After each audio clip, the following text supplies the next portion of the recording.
Elena kissed me goodbye as if everything was normal. I felt sick to my stomach knowing what she was doing behind my back. I pretended to be the doting husband, wishing her good luck, and then I left for the airport as soon as she was out of sight. When I arrived in Berlin, I checked into a hotel near the gallery and spent the day mentally preparing myself for what I was about to do. This wasn't going to be easy. Despite everything, I still loved her. Part of me wished I could just walk away, but I knew I couldn't live with myself if I didn't expose the truth. The gallery was buzzing with energy when I arrived that evening. It was a high-end affair, with European art elites, wealthy collectors, and famous artists mingling about. I spotted Elena almost immediately. She was standing near one of her paintings, talking to a small group of people, including Andreas. I felt a surge of anger as I watched them. They looked comfortable, almost too comfortable. I waited for the right moment. I walked around the gallery, pretending to admire the art, all the while keeping an eye on them. My heart was racing, but I stayed calm. Finally, I saw my chance. Elena and Andreas had separated from the group and were talking in a quieter corner. Now was the time. I grabbed the microphone that was set up for the evening's speeches. The room quieted down as people turned to face me. Elena looked confused at first, but as I began to speak, her expression changed to one of horror. "Good evening, everyone," I began, my voice steady but laced with emotion. "I know many of you are here to appreciate the art tonight, but I think there's another story that deserves to be told. A story of betrayal." The room fell silent. All eyes were on me now. "This is my wife, Elena," I said, pointing to her. "And that man over there," I gestured to Andreas, "is the man she's been cheating on me with for the past year. They've been having an affair behind my back, and I think it's only fair that everyone here knows the truth."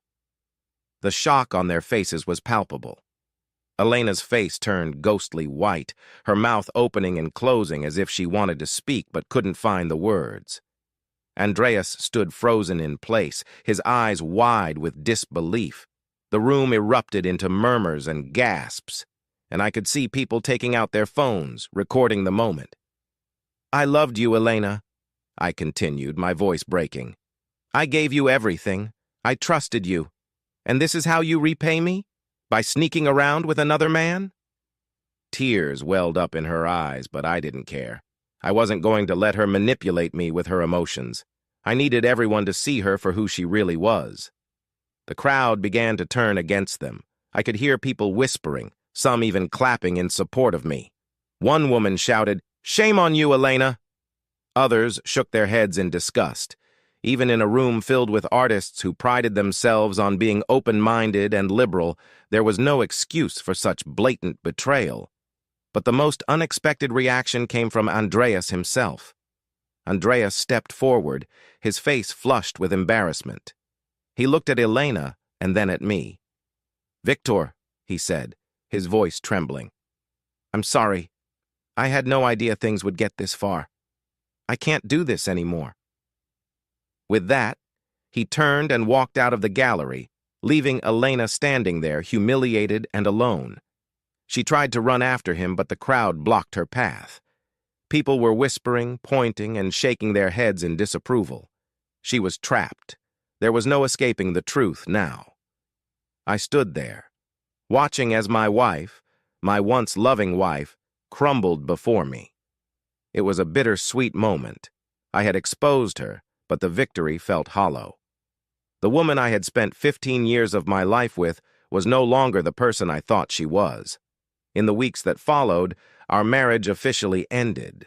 The divorce was painful but necessary. Elena tried to apologize, to explain herself, but there was nothing she could say that would undo the damage.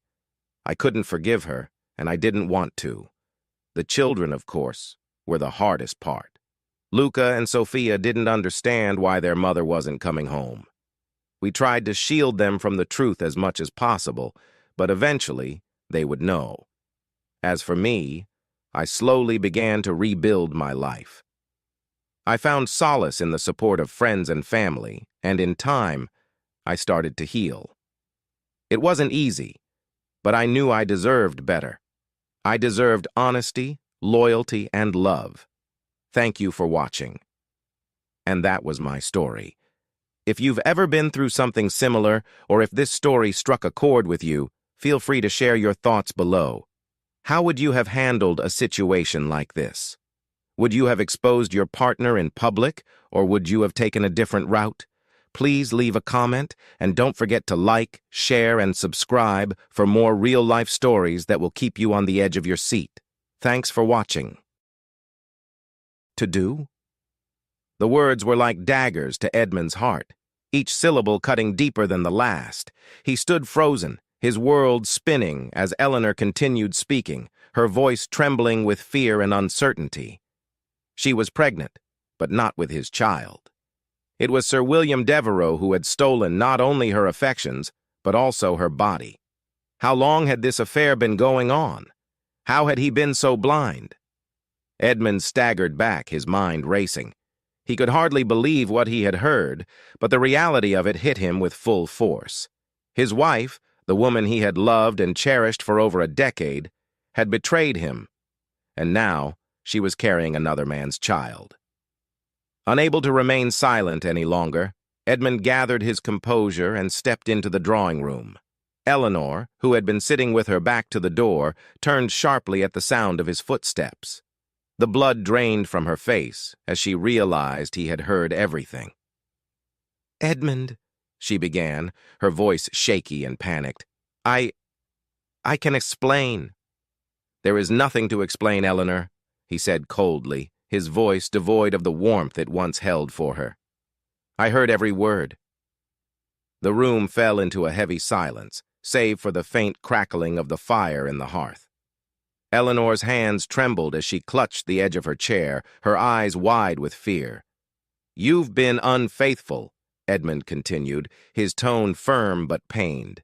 "With William, of all people. How long has this been going on?"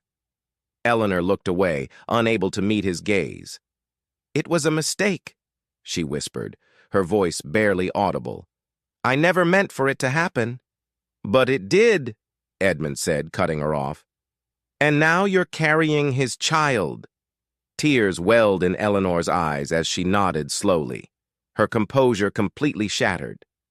"I didn't know how to tell you. I didn't want to hurt you." "Hurt me?" Edmund scoffed, his anger beginning to rise. "You've already destroyed me, Eleanor. Do you think I can simply forget what I've heard? That I can pretend this never happened?" Eleanor stood up, her hands wringing together in desperation. "Edmund, please, I'm begging you. Let's talk about this. We can find a way." "There is no way, Eleanor," Edmund said, his voice filled with finality. "You've betrayed our marriage, our vows, and everything we once shared. I cannot stay in a union built on lies." For a long moment, neither of them spoke. Eleanor's sobs filled the room, but Edmund could not bring himself to offer her any comfort. His heart was broken beyond repair, and the woman before him, once the love of his life, had become a stranger in his eyes. As the days passed, the scandal spread quietly through the halls of Bexley Manor. Though the servants dared not speak of it openly, whispers traveled quickly among them.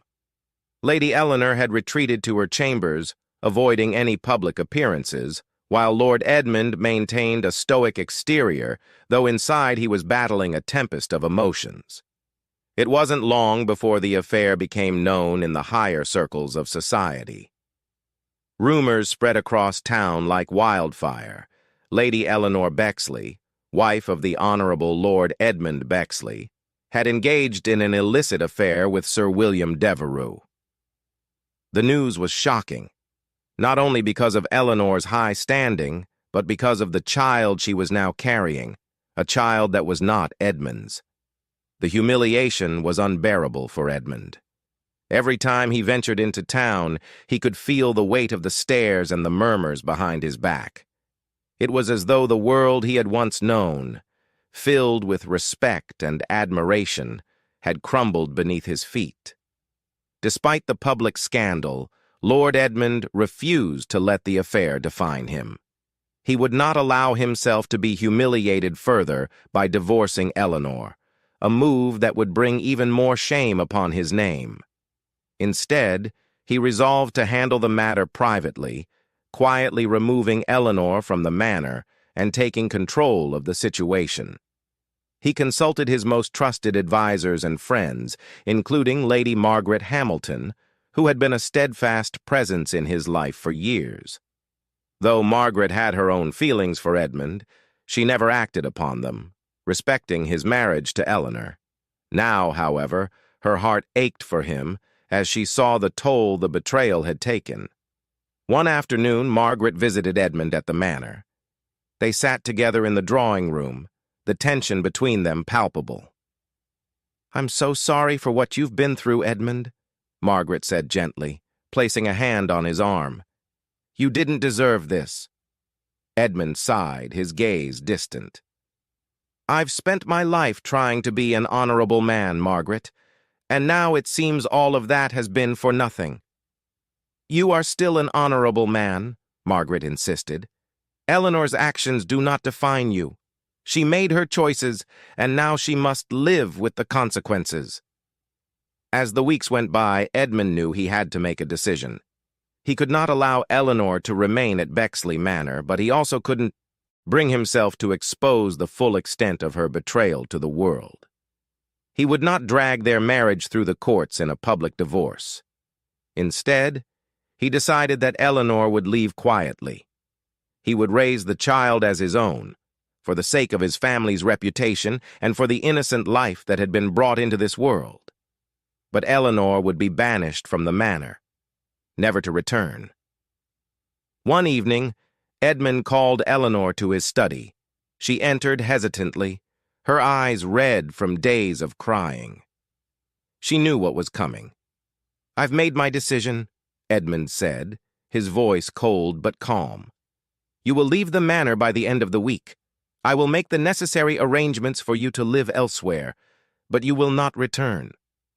Eleanor nodded, her head bowed in shame. "I understand," she whispered, her voice hoarse. "And the child," Edmund continued, "I will raise the child as my own. You will have no part in its life. This is the price you must pay for your betrayal." Eleanor's tears fell freely now, but she knew there was nothing she could say to change his mind. She had destroyed their marriage, and now she had to face the consequences. The day Eleanor left Bexley Manor was a somber one. The servants watched from afar as her carriage pulled away, her figure fading into the distance. Lord Edmund stood on the balcony, his heart heavy but resolute. In time he would heal.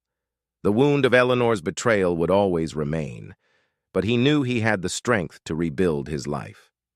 Lady Margaret Hamilton remained a loyal friend, offering him comfort and companionship in the months that followed.